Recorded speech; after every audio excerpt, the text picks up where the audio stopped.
송구영신, 묵은 해를 보내고 새해를 맞이한다는 뜻인데요. 전국의 수많은 해돋이 명소에는 사람이 오늘부터 갑니다. 바글바글해요. 광안대교도 내일 새벽 5시부터 오전 10시까지 교통 통제하고 해맞이 한다고 그러더라고요. 부산에서 오신 분 맞아요? 네, 광안대교도 내일 해맞이 한다고 그러던데요. 그런데 왜 이래요, 사람들이? 왜 해맞이 하는 거예요? 소원 빌죠, 한마디로. 소원 빌러 가죠. 그러니까 한 해 동안 내가 이렇게 해서 잘못된 것들이 많은데 이런 것들이 보내버리고 잘못된 것들은 새해가 되면 좋은 것만 맞이하기 위해서 해맞이를 해요. 세상은 다 그렇게 하죠.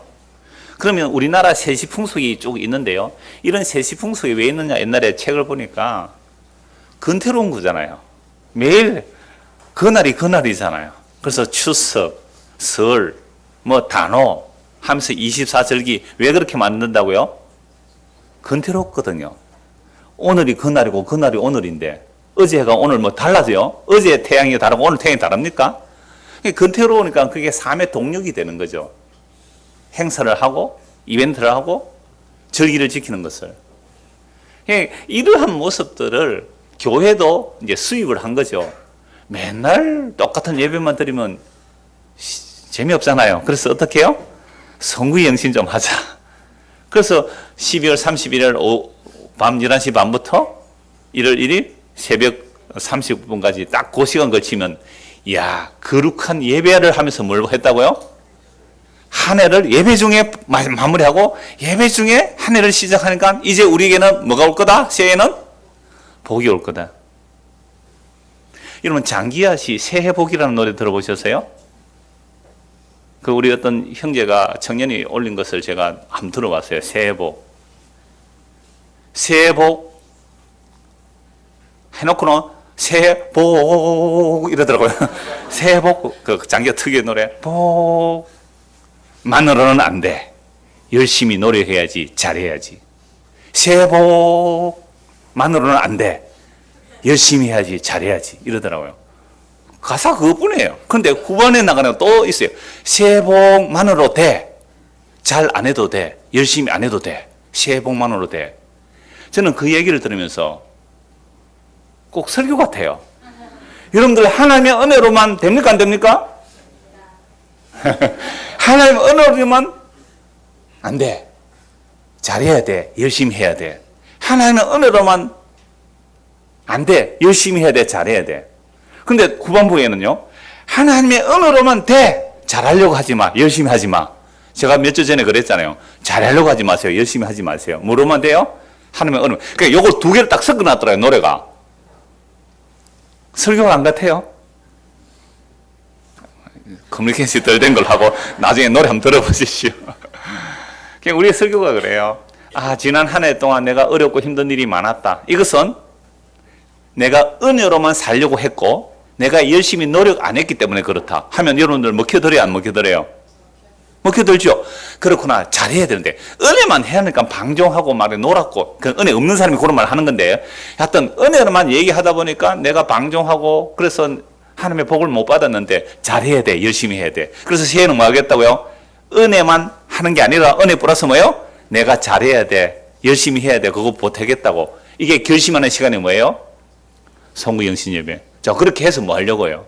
결국은 내 잘 되려고 하는 거죠. 나를 위한 거잖아요. 이게 우상숭배고 이거 탐심이라고 그래요. 그렇다면 우리는 어떻게 해야 되는데요? 목사님, 그럼 어떻게 해야 돼요? 성경은 딱 한 가지뿐이에요. 이건 방법론이 아니거든요. 유일한 한 가지 새롭게 되는 것은 누구든지 그리스도 안에 있으면 새로운 피조물이라. 이전 것은 지나갔으니 보라 새 것이 되었도다. 그럼 예수 그리스도 안에 있는 것만이 새 것인데 이것도 방법론적인 얘기는 아니거든요. 방금 지사님 기도하셨는데 이분 하면 된다는 해병대 UDT 출신입니다. 이 앞에 문신색이잖아요. UDT 문신색이 나왔어요. 험악한 세월을 보내신 분이에요.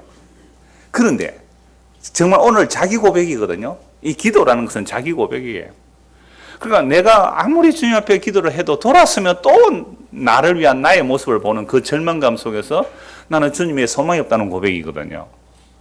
그리고 우리가 아무리 송구영신 예배를 한다고 할지라도 나의 어떤 잘함이나 내가 어떤 노력으로 안 된다는 사실을 안다는 고백이거든요. 그래서 오늘 오후에는 은혜에 대한 이야기예요. 그 히스기야 왕이 은혜를 보답하지 않았으므로 하나님께서 진노하셨다는 내용인데, 그럼 도대체 인간이 은혜를 보답할 수 있는가라는 문제는 이제 오후의 이야기예요. 그러니까 오늘 오전에는 도대체 어떻게 하면 내가 그리스도 안에서 새로울 수 있는가라는 이야기를 좀 말씀을 드리려고 합니다. 그래서 오늘 본문 1절을 한번 보십시오. 요단 서쪽의 아모리 사람의 모든 왕들과 해변에 가난한 사람의 모든 왕들이 여호와께서 요단물을 이스라엘 자손들 앞에서 말리시고 우리를 건너게 하셨음을 듣고 마음이 녹았고 이스라엘 자손들 때문에 정신을 잃었더라. 그리고 이스라엘 백성들이 애굽에서 출애굽을 하죠. 출애굽해서 광야를 건너서 이제 요단강을 걷는 겁니다. 요단강 끊어졌다는 소식만이 아니라 이미 애굽의 10가지 재앙으로 바로왕이 항복했고 홍해바다에서 바로왕이 빠져 죽었던 것이 물론 약 40년 전의 이야기지만 그 이야기와 함께 광야를 지나서 이제 약속의 땅에 들어오는데요. 그러니까 시혼 왕도, 바산 왕 시혼 같은 사람, 바산 왕 옥 또는 시혼 왕들 다 물리치고 들어오니까 너무 두려운 거예요. 그러니까 여리고성 사람들이 그 요단 팔레스타인의 요단강 건너편에 첫 성이 여리고성인데 그 안에 살던 사람들이 정말 간담이 서늘하게 녹아내리고 있단 말이죠. 벌벌 떨고 있는 겁니다. 그 배경이죠. 자, 그런데 모세가 출애굽해서 약 40년 전에 이스라엘 백성들이 약속의 땅에 들어가려고 하다가 실패를 해요. 왜 실패합니까? 정탐꾼 12명을 보냈는데 알죠 여러분들? 정탐꾼 12명을 보냈는데 주일학교 학생 앞에 앉으니까 이렇게 눈을 마주 보니까 좋잖아요. 저 구석에 가 있고 이쪽을 봐라 제일 뒤에 허리 숙이가 있으면 안 된다니까. 고개 번쩍 들고 목사님 얼굴 봐야 돼요. 진짜예요. 이게 사랑이, 저 아이들에게 이 말씀이 사랑이에요. 말씀을 들어야 돼요. 그래서 12정탐 보냈을 때 2명은 하나님께서 우리와 함께 하시면 이길 수 있다고 했는데 10명은 절대로 안 됩니다. 그들은 성이 크고 무기도 강하고 골리앗 같은 사람들 많고 우리는 못 갑니다 라고 했을 때에 이 이스라엘 백성은 어떻게 말합니까? 모세를 제쳐두고 새로 지도자를 한 사람 뽑아서 다시 어디로 돌아가자고요? 애굽으로 돌아가자 그랬어요. 다시 애굽으로 돌아가자. 이건 하나님의 약속을 믿지 못함이거든요. 하나님의 약속을 반역한 거예요. 아니 홍해를 건너고 10가지 재앙소에서 어린 양의 피로 살아남고 홍해를 건너고 구름기둥 불기둥의 인도를 받고 광야에서 40년 동안 매일 만나가 내리고 물론 안식일날 쉬었죠. 구름기둥 불기둥의 인도를 받아왔는데 그러함에도 불구하고 저 약속의 땅 들어가라. 우리는 못 들어갑니다. 우리는 너무 약해요. 저들은 너무 강해요. 이게 혈육의 시각으로 보는 거고 오늘 드리고자 하는 할례를 받지 못한 마음의 할례를 받지 못한 시각이 그런 거예요. 절대 우리는 못 들어갑니다. 그때 하나님께서 뭐라고 말씀하시냐면 모세에게 이렇게 말해요. 그래 이들이 나의 약속을 믿지 못하니 믿지 못하는 그들은 내가 아무도 이 땅에 안 들여놓겠다 해서 정탐한 하루를 1년으로 계산해서 40년 동안 20세 이상 그때 20세 이상은 광야에서 다 죽여버립니다. 그러니까 40년 동안 무려 60만 명이 광야에서 죽습니다.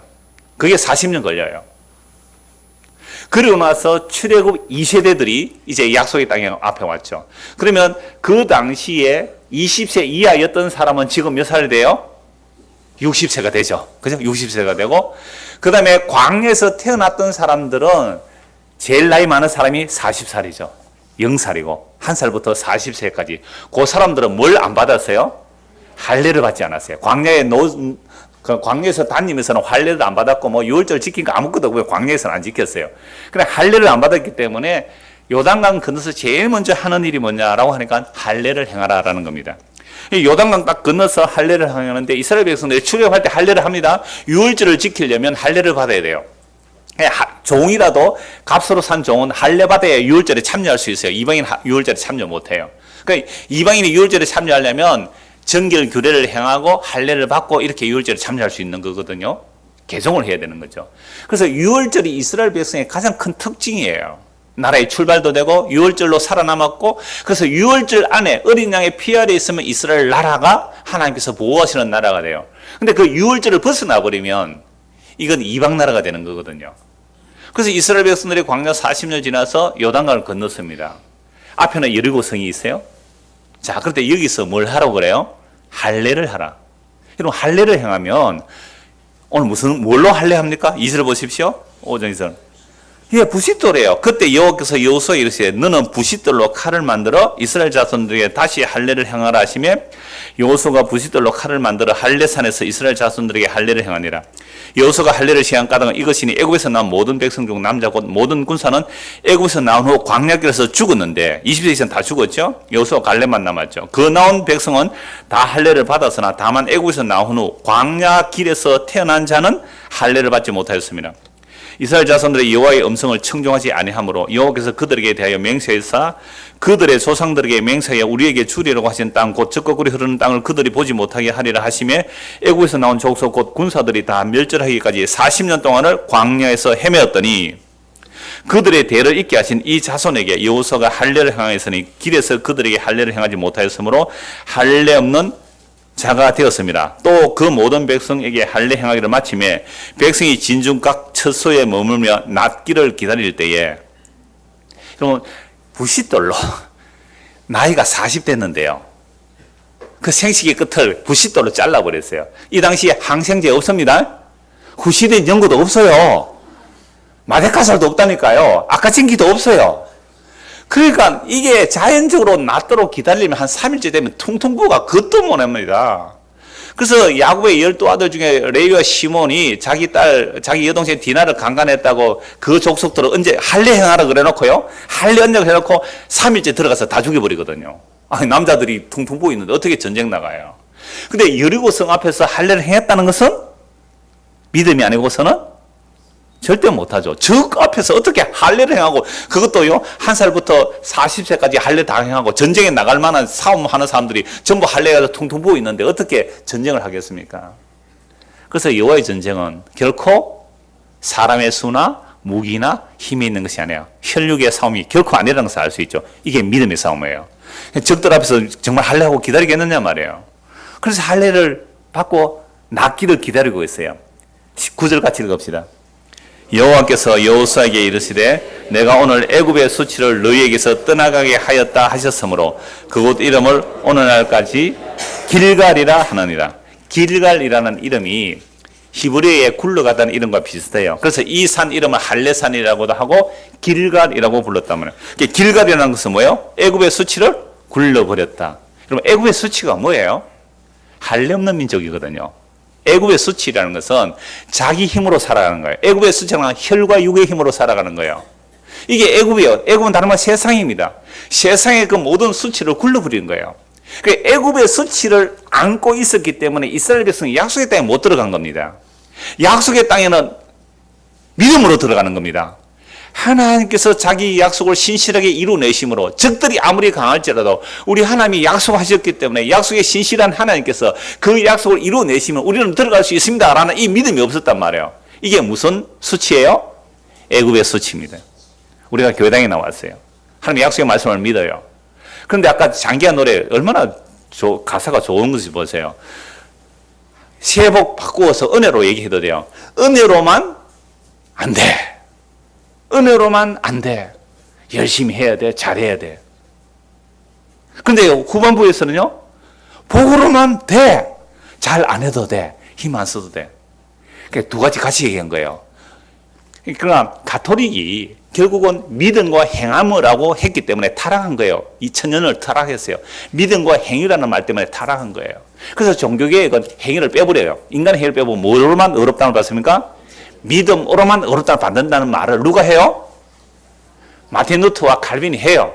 그런데 종교개혁하고 한 200년 지났어요. 그러니까 믿음으로만 어렵다고 받는다니까 그러면 내 제 마음대로 지도 되겠네. 로마서 6장에 나오죠? 바울이 복음 전하니까 그러면 막 죄 지어서 하는 게 영원되어야 되겠네. 이런 사람이 나온단 말이에요. 그러니까 교회가 종교개혁 한 200년 지나니까 하이퍼 칼비니즘이 나온 거죠. 오늘 제보고 공개한 사람이 하이퍼 칼비니즘이라는데 주께서 다 알아서 하실 건데 뭐 하고 지 마음대로 노는 자들이 나오는 거예요. 이게 은혜 받은 자예요? 은혜 받지 못한 자예요? 저는 은혜 받지 못한 자라고 봐요. 하나님 보고 없는 자라고. 그러니까 그때 누가 나와요? 웨슬리가 나와요. 웨슬리. 아세요?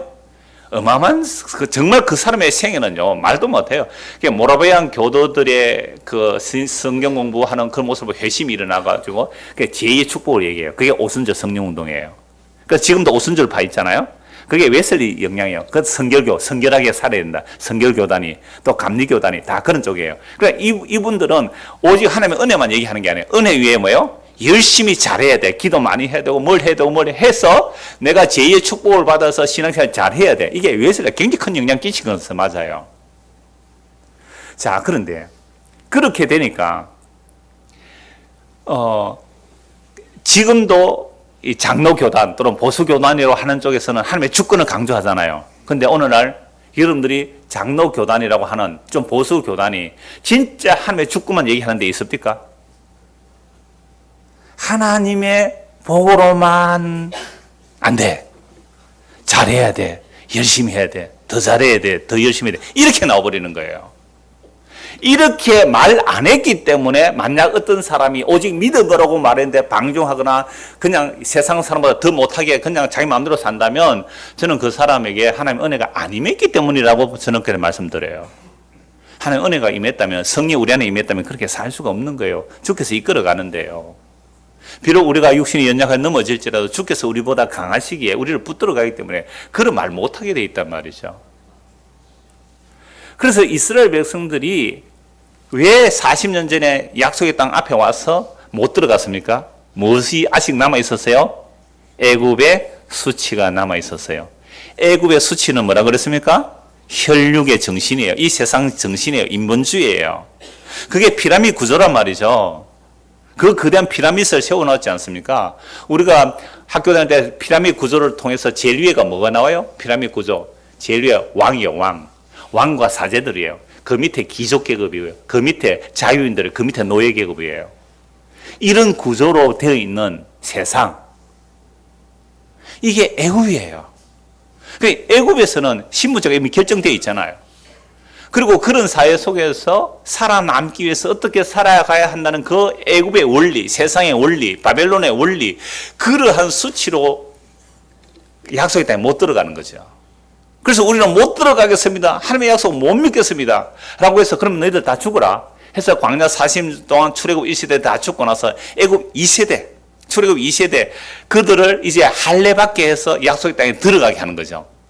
그러면서 요단강 건너서 그 여리고 성 앞에서 뭘 한다고 지금요? 할례라는 것은 뭐라고요? 뜻이 애굽의 수치를 굴러버렸다. 그러면 약속의 땅에는 뭐 들고 못 들어간다? 세상의 원리, 애굽의 원리는 못 들어갑니다. 세상의 원리가 뭔데요? 인과율이에요. 주고받고예요. 거래예요. 주고받고 하는 게 세상 원리 아니에요? 값없이 주는 데가 어디 있어요? 값없이 주는 것은 없어요. 세상은. 공짜는 없는 거예요. 세상은. 그런 세상의 원리는 절대로 약속의 땅에 못 들어간다. 그래서 할례했습니다. 그래서 할례에서 들어가요. 근데 할례인데 또 한 가지가 있어요. 10절 보십시오. 5장 10절. 또 이스라엘 자손들이 길갈에 진쳤고 그달 14일 저녁에는 여리고 평지에서 유월절을 지켰으며 유월절 이튿날에 그 땅의 소산물을 먹되 그날에 무교병과 볶은 곡식을 먹었더라. 또 그 땅의 소산물을 먹은 다음 날에 만나가 그쳐서는 이스라엘 사람들이 다시는 만나를 얻지 못하였고 그 해에 가나안 땅의 소출을 먹었더라. 그러니까 할례를 행하고 나서 뭘 하는 거죠? 유월절. 그러니까 유월절 참는 할례를 해야 돼요. 할례 행하고 유월절을 지키는 거예요. 그 유월절 절기를 지키고 나서 어디로 가야 됩니까? 이제 가나안 땅으로 들어가야 돼요. 13절. 여호수아가 여리고에 가까이 이르렀을 때에 자 할례를 했습니다. 애굽 수치를 굴렸습니다. 유월절 잔치를 해요. 유월절 절기를 지킵니다. 유월절은 뭐 합니까? 어린 양 잡아서 그죠? 피 뿌리고 그 고기를 먹는 거죠. 애굽에서 10가지 재앙 마지막 날 밤에 일어난다. 그 유월절을 지키는 겁니다. 그러니까 유월절 정신 안에 있으라 이 말이죠. 그래서 여리고성에 들어가는 겁니다. 가까이 이르렀을 때에 눈을 들어본 적 한 사람이 칼을 빼어 손을 들고 맞을 수 있는지라. 여호수아가 나아가서 그에게 묻되 너는 우리를 위하느냐 우리의 적들을 위하느냐 하니 그가 이르되 아니라 나는 여호와의 군대 대장으로 지금 왔느니라 하는지라. 여호수아가 얼굴을 땅에 대고 엎드려 절하고 그에게 이르되 내 주여 종에게 무슨 말씀을 하려 하시나이까. 여호와의 군대 대장이 여호수아에게 이르되 내 발에서 신을 벗어라 내가 선 곳은 거룩하니라 하니 여호수아가 그대로 행하니라. 여러분 할례 행하였습니다. 유월절 지켰어요. 그러니까 이제는 누구 편이 되었어요? 하나님 편이 됐죠. 여호와의 편이 되죠. 하나님 시킨 거 다 했어요. 할례 행하세요. 유월절 지켰어요. 이제 우리는 하나님 편이다. 칼 빼들고 어디로 갑니까? 여기서 딱 가는데 누가 앞에 마주 서 있어요? 여호와의 군대에서 처음은 몰라요. 어떤 군대 장관이 칼도 빡 빼들고 세상에 마주보고 있어요. 마주보고. 아니 군대 장관이 저쪽으로 있으면 누구를 공격하는 거예요? 이러고 공격하죠. 그 딱 마주서고 있으니까 여호수아가 당신이 우리를 마주대하고 있다는 마주대하 맞섰단 말이에요. 당신이 우리 편이냐 적 편이냐 물은 거예요. 여러분 할례 행하고 유월절 지켰으니까 우리는 하는 편이라고요. 우리는 이 연말에 망년에도 안 하고 해돋이 하는데 빌려도 안 가고 교회당에 나왔으니까 우리는 누구 편이다? 하나님 편이다.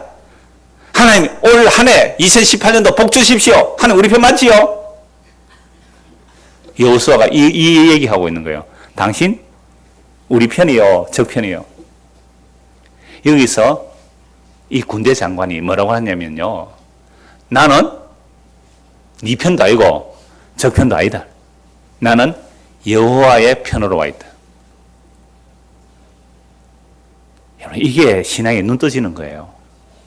우리가 교회 다녔다고요? 뭘 했다고요? 그러니까 하나님 내 편이라고요? 정말 착각하는 거예요. 교회 다니는 사람들이 가장 착각하는 게 그래요. 우리 집은 3대 손, 4대 손, 우리 집안은 목사가, 장로가, 어떻고 선교사가 있고, 신앙의 명문가라고. 그러니까 하나님이 우리 편이라서 우리 가정에, 우리 가문에 복을 줬다고요? 우상숭배자입니다. 여호수아 말 들어보십시오. 여호와의 군대 대장으로 오신 분이 구약에서 그리스도가 이미 미리 나타나 보이신 거예요. 그게 천사의 모습으로 왔든지 사람의 모습으로 왔든지 구약에 그리스도가 이미 오신 거예요. 예수님 오셔서 뭐라고 말할까요? 우리에게 오셔서 뭐라고 말씀하실까요? 야, 여수서 여기까지 왔으니 하나님 몇 편 맞지요? 니 왜 왔는데? 여수서 여기까지 왜 왔는데? 니 누구 편이야? 주께서 우리에게 물으세요. 근데 여호수아가 금방지게 그 여호와의 군대 대장 보고 당신이 우리 편입니까? 적 편입니까? 14절 보십시오. 그가 이르되 아니라 여기 밑줄 끊어야 됩니다. 아니라 하나님 우리 편 맞지요?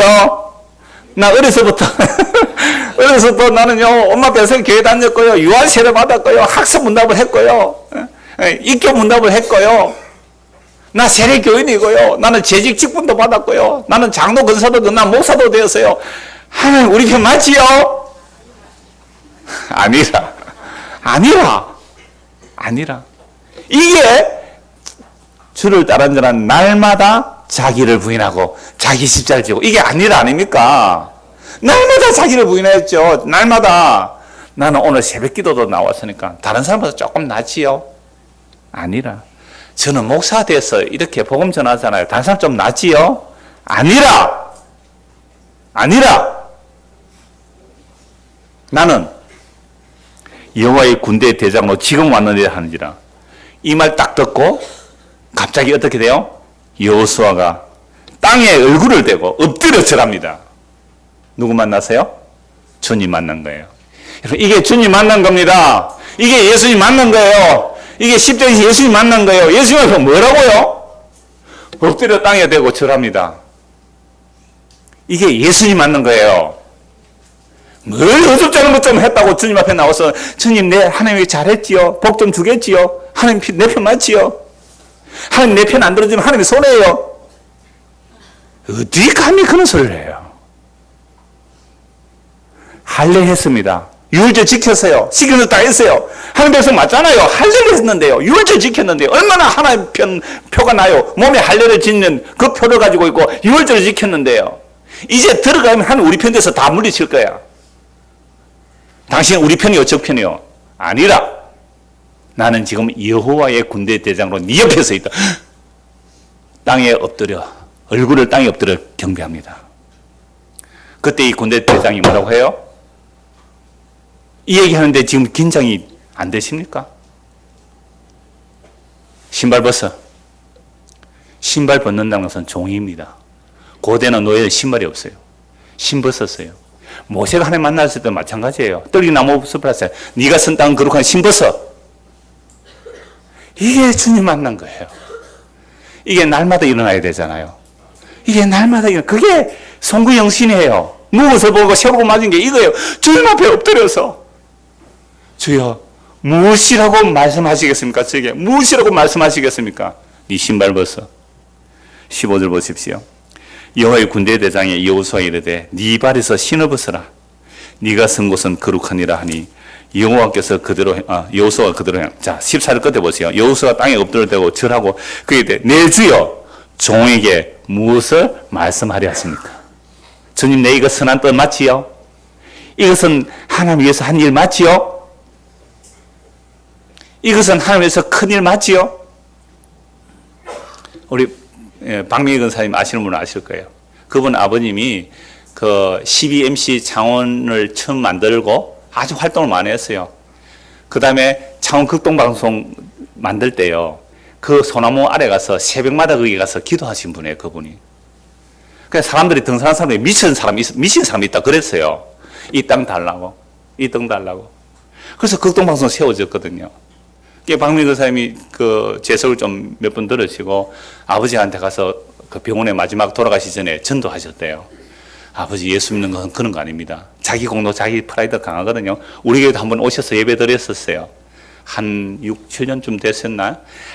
하얀 옷 입고 모자 쓰고 여름에 오신 분 혹 기억나실지 모르겠어요. 그분에게 아버지 그런 거 아니에요. 예수님 앞에 그런 거 아니에요. 그래 맞다 하고 이제 딸의 말을 듣는 거죠. 아버지가. 옛날에 아버지가 음이었어요. 딸에게 신앙교육 시킨다고. 그런데 마지막 순간에 이 얘기 하더래요. 그래도 내 딴 거는 다 잘못해도 극동방송 세운 것은 잘했지 이러더래요. 극동방송 세우는데 정말 그래서 그분 장례를 극동방송에서 장례 치렀어요. 극동방송 세우면 잘했지 이러더래요.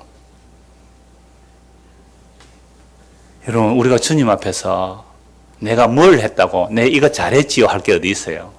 아니라 그때 땅에 엎드려서 뭐라고요? 주여 무엇을 말씀하십니까?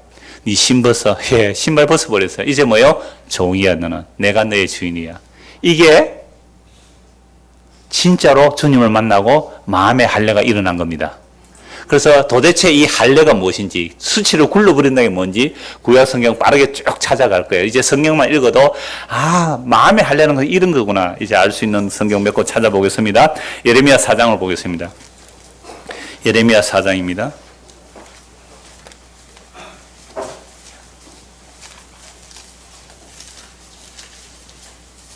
3절 여호와께서 유다와 예루살렘 사람에게 이와 같이 이르노라 너희 묵은 땅을 갈고 가시덤불에 파종하지 말라.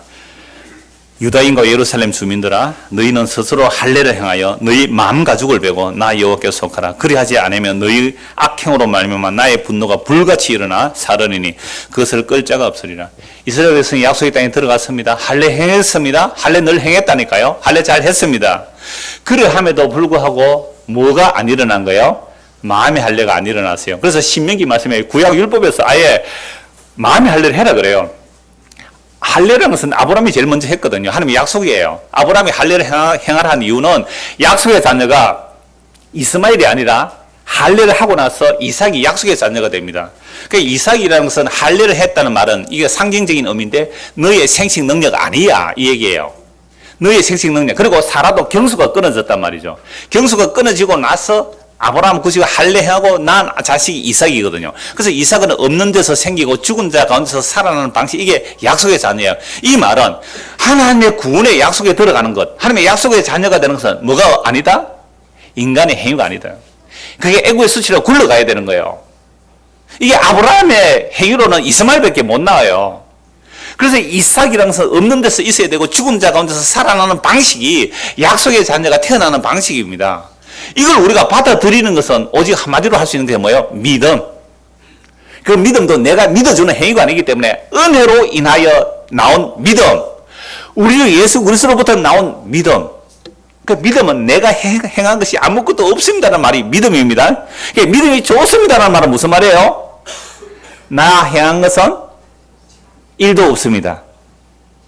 나 행한 것은 스로보니 여인처럼 나는 개 같은 짓밖에 안 했습니다. 예수님께서 그 여자를 보고 내 믿음이 크다 그랬거든요. 믿음이 좋다 크다는 말은 나는 아무것도 한 게 없고 한 짓은 죄밖에 지은 게 없습니다. 그러나 주께서 주시는 그 떡 부서에 내가 얻어먹어야 되겠습니다. 그래 네 믿음이 크다. 이게 약속의 자녀들의 특징입니다. 이렇게 아브라함에게 할례를 해서 이삭이 태어났죠. 그래서 아브라함, 이삭, 야곱이 주신 약속대로 출애굽해서 약속의 땅에 들어갔는데 약속에 따라서 할례 했을까요? 안 했을까요? 잘 했어요. 그런데도 몸의 할례는 받지만 마음의 할례를 받지 못했기 때문에 북이스라엘 아수르에 망하고 남유다는 바벨론에 망해요.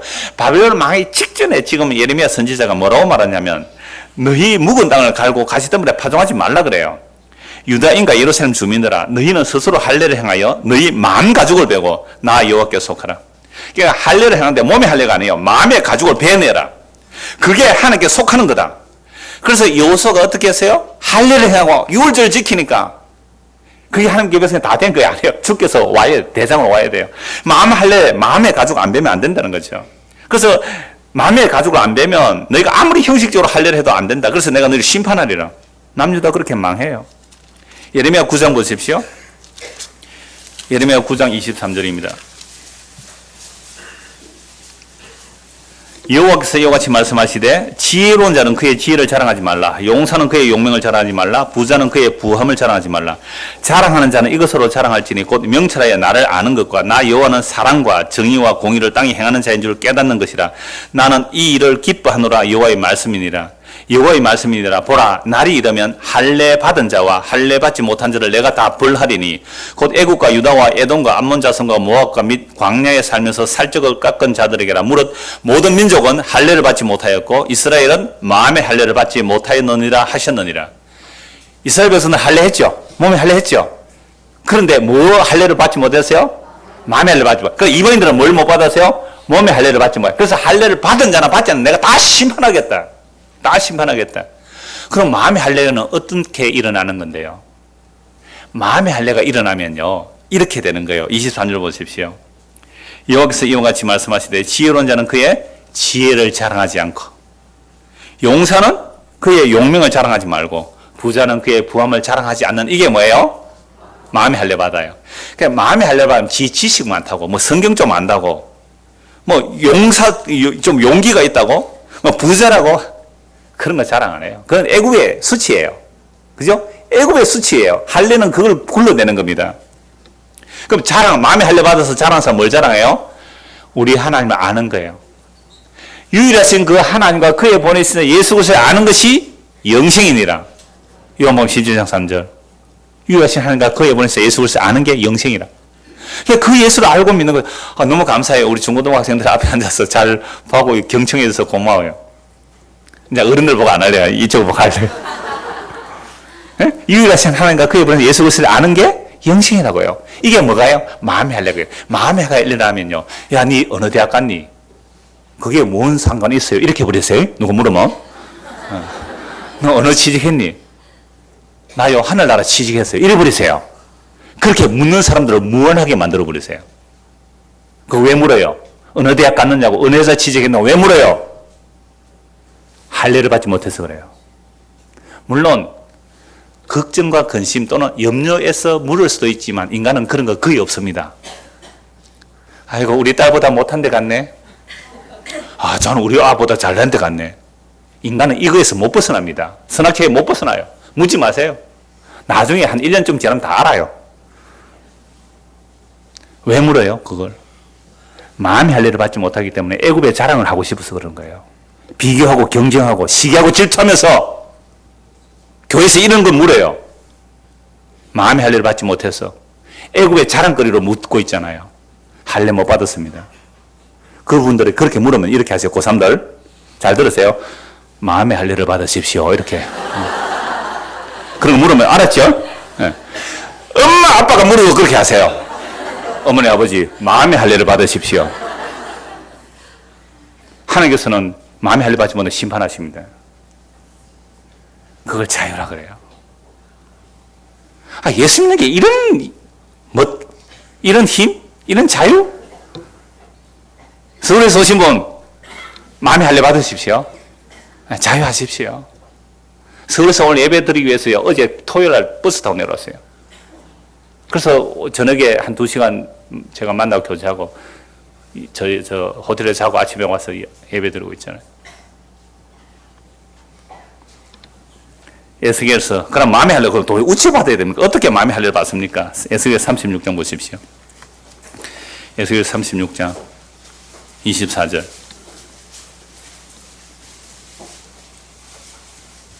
놀라워요. 우리는 마음의 할례 못 받아요. 그래서 나라 망합니다. 나라 망해서 바벨론 포로 잡혀갔습니다. 바벨론 포로 잡혀갔는데 거기서 마음의 할례를 말씀해 주세요. 완전히 망했는데 그제서야 하나님께서 우리에게 친히 우리 마음의 할례를 행해 주시겠대요. 24절부터 봅니다. 내가 너희를 여러 나라 가운데서 인도하여 내고 망했습니다. 바벨론 포로 잡혀가 있습니다. 지금 마음의 할례를 못 받아서 망했어요. 망했는데 주께서 뭐요? 내가 너희를 모아내겠다. 그리고 고국 땅에 들어가서 맑은 물을 너희에게 뿌려서, 맑은 물을 뿌리나 말씀이에요. 하나님의 말씀을 들으면 맑은 물이 뿌려지는 거예요. 너희를 정결하게 하되, 말씀이 우리가 오면 정결케 돼요. 곧 너희 모든 더러운 것에서와 모든 우상 숭배에서 너희를 정결하게 할 것이며, 또 새 영을 너희 속에 두고 새 마음을 너희에게 주되, 이게 새 언약입니다. 새 영이 임해요. 새 마음이 우리에게 임해요. 그러면 너희 육신에서 굳은 마음을 제거하고 부드러운 마음을 줄 것이다.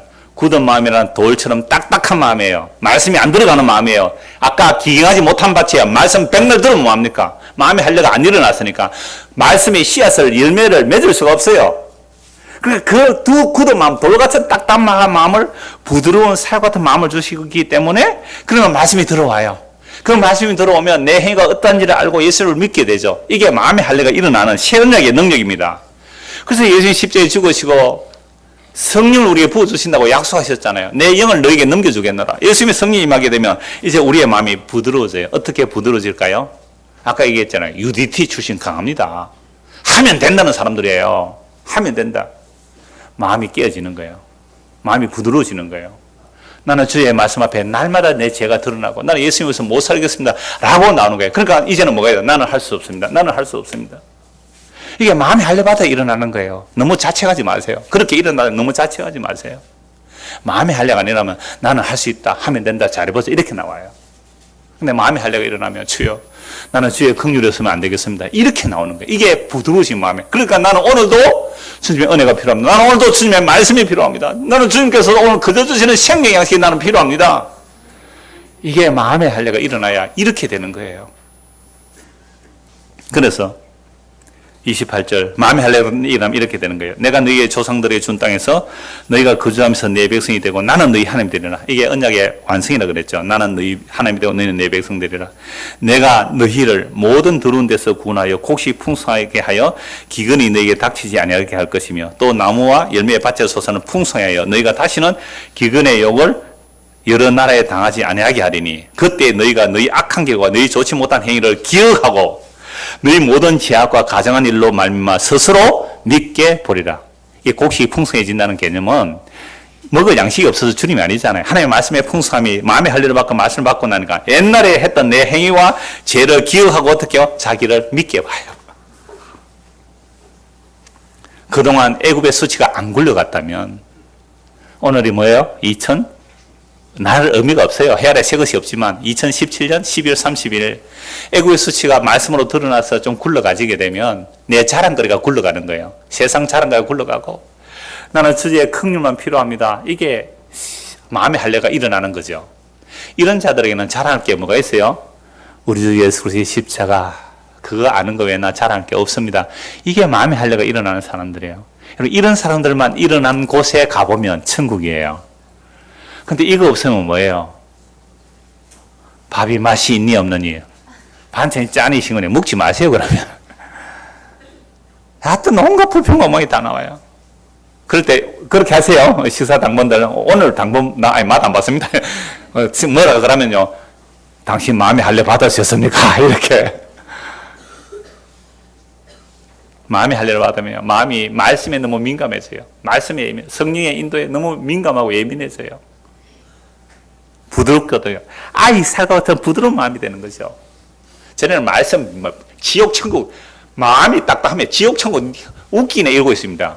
하나님의 심판 어린 양? 어린 양의 진노 웃기네. 그게 나온 뭔 상황인데 이게 마음의 할례를 받지 못해서 그래요. 에스겔 36장 방금 봤죠? 사도행전 7장을 보십시다. 이제 드디어 구에게 모든 마음의 할례의 약속이 이루어졌습니다. 어디서 이루어집니까? 십자가에서. 예수의 십자가에 죽으시고 하나님의 약속을 다 이루셔서 우리에게 성령이 임하게 이제 마음의 할례가 드디어 일어난 거예요. 마음의 할례가 일어난 자들이 복음을 전합니다. 사도행전 7장 51절. 그래서 예수 그리스도의 십자가의 복음이 들려지지 않으면 아직도 그 사람은 마음의 할례를 받지 못한 거예요. 사도행전 7장 51절입니다.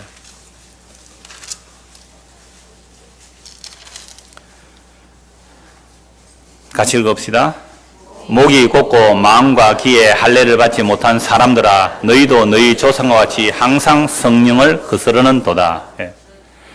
자, 목이 곧고 마음과 귀에 할례를 받지 못한 사람들아, 지금 스데반 집사가 성령 충만하여 스데반 집사 뭘 받았어요? 마음의 할례를 받았어요. 마음의 할례, 성령이 임하니까 마음의 할례를 받고 성령과 지가 충만한 스데반 집사가 유대인들을 향해 설교를 하는 거예요. 여러분들이요, 왜 이 복음을 못 듣습니까? 구약의 모든 선지자들이 예언한 그 그리스도가 바로 여러분들이 십자가에 못 박힌 죽인 그 예수입니다. 그러니까 여러분들이 회개하고 예수를 믿어야 하나님의 백성이 됩니다. 이게 마음의 할례를 받는 겁니다. 라고 말을 하는데 아직도 성전을 붙들고 있고 아직도 안식일을 붙들고 있고 아직도 구약의 그림자를 붙들고 있는 그들이 이를 가면서 스데반 집사를 향해 돌을 던져 죽였단 말이에요. 그게 마음의 할례가 안 일어난 거죠. 스데반 집사가 그들에게 이렇게 말합니다.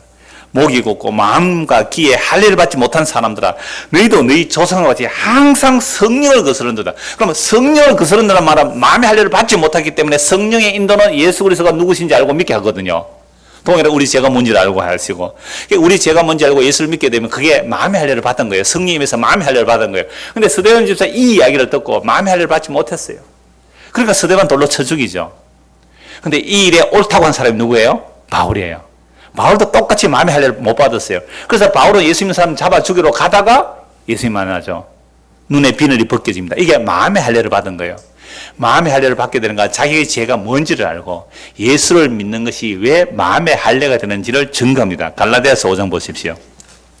갈라디아서 5장입니다.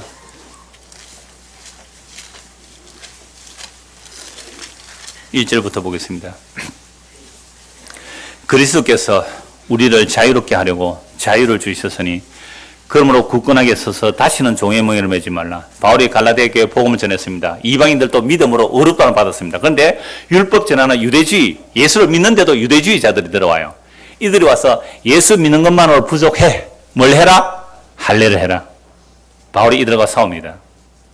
그러니까 마틴 루터가 오직 믿음으로 의롭다 받는 것은 마틴 루터의 이야기가 아니라 누구 이야기예요? 바울의 이야기예요. 믿음으로 의롭다는 받습니다라는 것을 중세교를 개혁한 거예요. 믿음 플러스 행위 들어가야 구원이다. 아니, 행위 아니야. 믿음으로만 구원받는다. 이게 바울의 신학이에요. 바울의 복음이에요.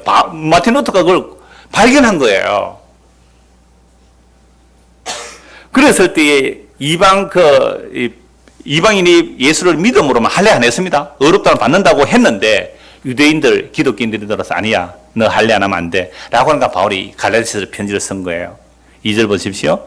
보라, 나 바울은 너희에게 말하노니 너희가 만일 할례를 받으면 그리스도께서 너희에게 아무 유익이 없느니라. 다시 할례 받는다고 예수님 너에게 필요 없는 자가 돼. 얼마나 무서운 거예요. 예수님 필요 없는 자가 되는데요. 다시 율법주의로 돌아가면 내가 할례를 받는 각 사람에게 다시 증언하노니 그는 율법 전체를 행할 의무를 가진 자라. 율법으로 의롭다는 받으면 율법 전체를 다 지켜야 돼요. 그럼 저주밖에 못 받죠. 율법 안에서 의롭담을 얻으려 하는 너희는 그리스도에서 끊어지고 은혜에서 떨어진 자로다. 우리가 성령으로 믿음을 따라 의의 소망을 기다리는, 그래서 성령이 임하게 되면 반드시 의의 소망을 기다리게 돼요. 그리스도 예수 안에서 할례나 무할례나 효력이 없어되 사랑으로서 역사하는 믿음뿐이니라. 할례 무할례 그거 소용없다. 정말 성령이 임하여 믿음의 소망을 가지고 있느냐, 그러면 됐다. 그 믿음의 길을 잘 달려가라. 그 누룩, 그거 조심하라. 라고 말씀하는 거예요. 한 곳만 보고 말씀 마무리하겠습니다. 고린도후서 5장입니다. 도대체 마음의 할례를 받으면 어떻게 새로워집니까? 고린도후서 5장 14절. 그리스도의 사랑이 우리를 강건하시는도다. 이 강건하신다는 말에 끄는도다 이렇게 돼요. 그리스도의 사랑이 우리를 어떻게 해요?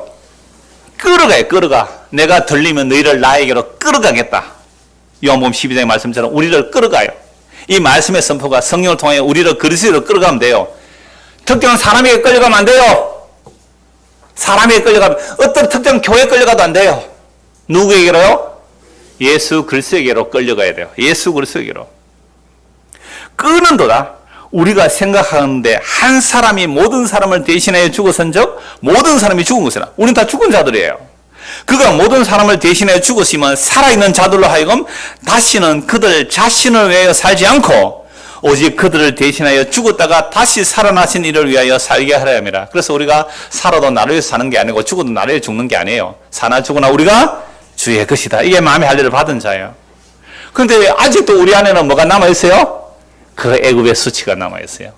애굽의 자랑거리가 남아있어요. 끊임없이 그걸로 끙끙거리며 고민하며 왜 우리 집안 이래 잘 안 될까? 우리 자식은 왜 잘 안 될까? 남의 집안은 뭔가 잘 되는 것 같은데 근데 남의 집안에 가보세요. 그 집은 또 그래요. 왜 우리 집안은 안 될까? 남의 집은 잘 된다. 이런다니까요. 그게 세상에 멸망받을 자들을 대상으로 이렇게 부러워한 거예요. 지옥 갈 사람 부러워하니까 그런 얘기가 나와요.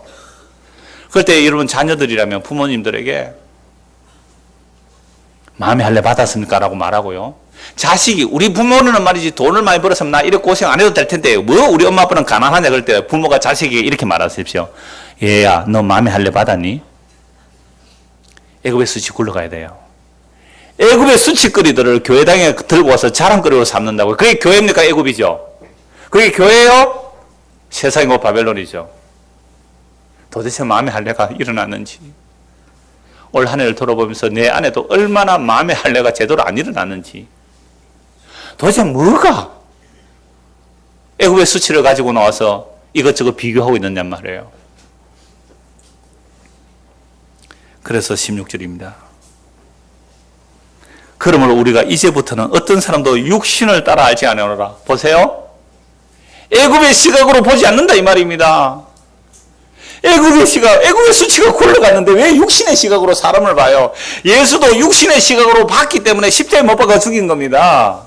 그 안에 진짜 보배인 그리스도가 우리 안에 있는지 없는지 그걸 보고 판단하면 되잖아요. 왜 자꾸만 세상의 외적 조건을 보고 육신을 따라 판단해요? 그게 애굽의 수치입니다. 애굽의 수치. 천국에 못 들어가는 애굽의 수치를 가지고 자랑거리로 만들려고 하지 마세요. 그건 굴러버려야 돼요. 길갈에서 굴려버려야 돼요. 다시는 오지 못하도록 굴러버려야 돼요. 그게 할례예요. 마음의 할례예요. 육신을 따라 알지 아니하노라. 비록 우리가 그리스도도 육신을 따라 알았으나 그래서 우리는 예수를 부인하고 배치고 죽였지만 이제부터는 나는 육신을 따라 알지 않겠다. 이게 마음의 할례입니다. 17절 같이 읽읍시다. 그런즉 누구든지 그리스도 안에 있으면 새로운 피조물이라 이전 것은 지나갔으니 보라 새 것이 되었도다. 마음의 할례 일어나면 애고의 수지가 굴러가게 되면 이제 세상의 판단을 그렇게 하네. 아이고 저 집안 자식 어느 대학 갔다더라. 지금 힘들죠. 지금 기다리고 있죠. 에? 발표 기다리고 있죠. 에. 아직 정시 발표 안 났잖아요. 자유하세요. 자유하세요. 자유하세요. 걱정하지 마세요. 목사님은 25살에 고등학교 졸업했어요. 얼마나 많이 남았어요? 25살에 고등학교 졸업했다니까요. 몇 살이에요? 아직 몇 년 남았어요? 7년? 6년? 6년 남았네요. 6년 동안 재수해서 졸업해도 돼, 고등학교. 그래도 살잖아요. 18절. 모든 것이 하나님께로부터 났으며 그가 그리스도로 말미암아 우리를 자기와 화목하게 하시고 또 우리에게 화목하게 하는 직분을 주셨으니 우리는 태어날 때부터 하나님과 우리가 원수되어 있어요. 이웃과 있고 원수되어 있어요. 근데 십자가로 하나님과 우리가 화목되고 이웃과 이웃이 화목될 수 있는 유일한 게 예수 그리스도의 화목제물. 19절 곧 하나님께서 그리스도 안에 계시사 세상을 자기와 화목하게 하시며 그들의 죄를 그들에게 돌리지 아니하시고 화목하게 하는 말씀을 우리에게 부탁하셨느니라. 그러므로 우리가 그리스도를 대신하여 사신이 되어 하나님이 우리를 통하여 너희를 권면하시는 같이 그리스도를 대신하여 간청하노니 너희는 하나님과 화목하라. 이런 하나님과 화목하게 되는 길이 뭐예요? 예수 믿는 거예요. 예수 믿으면 마음의 할례가 일어나요. 마음의 할례가 일어나면 세상 가치를 따라 사람을 보지 않아요. 세상 가치를 따라 보는 그 애굽의 수치들은 굴러버려야 돼요. 날마다 굴러요. 날마다 길갈, 날마다 굴러버려야 돼요. 사탄은 또 유혹해요. 야, 그래도 너 예수 믿고 나서 뭔가 좀 나은 게 있어야지. 애굽의 수치예요. 굴러버리세요. 나는 죄인 중에 개수인데요. 예수님의 십자가에는 자랑이 꽤 없어요. 이게 날마다 할례가 일어나고 날마다 마음의 할례가 오고 이게 애굽의 수치를 굴러버리는 그 성령 충만한 사도들의 고백입니다. 우리도 믿음이 좋은 거는 뭐예요? 세상 자랑할 거 없단 말이에요. 그래서 그거 굴러가 버리는 거죠. 이게 복음을 전하는 복음의 내용이에요. 22절 같이 읽읍시다. 하나님이 죄를 알지도 못하신 이를 우리를 대신하여 죄로 삼으신 것은 우리로 하여금 그 안에서 하나님의 의가 되게 하려 하십니다. 여러분, 하나님은 죄를 알지도 못하는 예수님을 죄로 삼으신 이유는 우리가 예수 믿으면 우리가 하나님 앞에서 뭐가 돼요? 믿음으로 의롭다는 받아요. 이게 마음의 할례예요. 이게 예수를 믿음으로 의롭다는 받으면 영원한 생명 얻어요. 하나님의 자녀 돼요. 하나님 나라 상속받아요. 하나님의 자녀 되는데 부족함이 하나도 없어요. 의도 정도 티도 없이 영광스러운 하나님의 자녀가 되는 일에 오직 믿음으로 의롭다 받는 이 일에 부족함이 한도 없어요. 그런데 왜 또 세상 자랑거리로 주눅듭니까? 왜 그걸로 시기 질투하면서 자랑합니까? 다시 그럴 때 뭘 생각하라고요? 길가를 생각하십시오. 길가를 생각하세요. 애굽의 수치가 굴러가는 것이 할례산에서 애굽의 수치로 굴러가는 할례예요. 근데 그게 마음의 할례예요. 마음의 할례는 예수께서 십자가에 죽으시고 성령 우리에 부어주시면 자기 죄를 알고 예수를 믿게 되면 이게 진짜 마음의 할례가 일어난 자들이에요. 이런 자들은 뭐밖에 얘기할 게 없어요. 우리의 죄를 우리에게 돌리지 아니하시고 죄를 알지도 못하시는 예수 그리스도에게 돌리심으로 우리가 그리스도 안에서 하나님의 의가 되셨다는 이 놀라운 복음의 선포가 우리 마음에 새겨지고 이 복음의 선포가 우리를 향해 또 이웃에도 흘러가는 그런 화목의 직분들을 감당하는 저와 여러분 되기를 소원합니다. 기도하겠습니다. 하나님 아버지, 우리가 하나님을 사랑한 것이 아닙니다. 하나님 우리를 먼저 사랑하셔서 십자가에 자기 아들을 죽이시고 그 사랑을 우리에게 찾아오셨습니다. 그 십자가의 사랑 알려면 예수를 믿어야 합니다. 믿음으로 마음의 할례가 일어나고 그래야 내가 어떤 죄인지 알고 예수님의 그 십자가의 공로만 의지하고 믿고 자랑하는 화목해 된 그 놀라운 일들이 우리 안에 일어나게 하시고 또한 이 화목해 하는 직분의 일들을 주의 은혜로 감당케 하여 주옵소서. 예수 그리스도를 받들어 기도드리옵나이다. 아멘.